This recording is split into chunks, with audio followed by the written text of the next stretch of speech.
అయితే ఎన్నో మతాలు మనిషి పాపి అని బోధించే గాని పాప క్షమాపణకు మాత్రం మార్గం ఎక్కడా తెలియబడలేదు.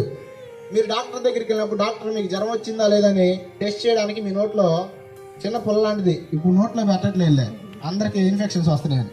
దాన్ని ఏమంటారు? థర్మామీటర్. థర్మామీటర్ పెట్టంగానే జ్వరం తెలిసిద్దా, జ్వరం తగ్గిద్దా? పాపం ఉందని చెప్పిన మతాలు ఉన్నాయి. పాపం ఉంది అని చెప్పంగానే పాపం పోయిద్దా? ఖచ్చితంగా దానికి మెడిసిన్ కావాలి.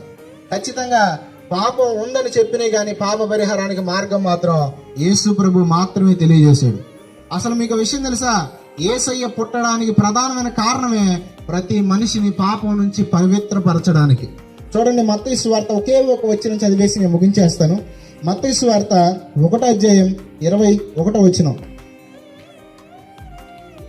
త్వరగా తీయండి. మత్తయి శుభవార్త 1:21.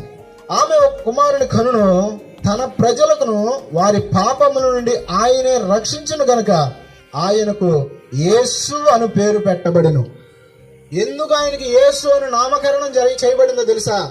తన ప్రజలను. ఎవరు తన ప్రజలు? క్రిస్టియన్సా తన ప్రజలు? లేదా యేసు ప్రభు నమ్ముకున్న వాళ్ళ తన ప్రజలు? ఎవరో తెలుసా తన ప్రజలు? ఎందరైతే చూడండి ఈ భూమి మీద ఉన్నారో వాళ్ళందరూ దేవుని పిల్లలే, మీరు నమ్మినా నమ్మకపోయినా. ఎందుకో తెలుసా? యేసు ప్రభు క్రైస్తవుల దేవుడు కాదు, యేసు ప్రభు అందరికీ దేవుడు. హల్లెలూయా. ఖచ్చితంగా చెప్తున్నాను, ఆయనకి ఎందుకు యేసు అని నామకరణం చేయబడిందంటే ప్రజల యొక్క పాపాల నుంచి ఆయనే అన్నాడా, ఆయన కూడా అన్నాడా? ఆయనే అంటే అర్థం తెలుసా?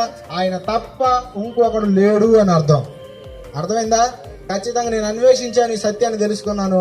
ఖచ్చితంగా నేను ఏం చెప్తానంటే మనిషి జీవితం అనేది భూమి మీద శాశ్వతమైంది కాదు. ఏదో ఒక రోజు ఖచ్చితంగా నువ్వు ఎవరివైనా, నువ్వు ఎంతటి వాడివైనా ఈ లోకాన్ని విడిచిపెట్టి వెళ్ళక తప్పదు. కాబట్టి నీ జీవితంలో నువ్వు మతంలో ఉండిపోయే వ్యక్తిగా ఉంటే నువ్వు పరలోకాన్ని చేరలేవు, కానీ మార్గాన్ని అనుసరించే వ్యక్తిగా ఉంటే పరలోకాన్ని చేర్చబడతావు.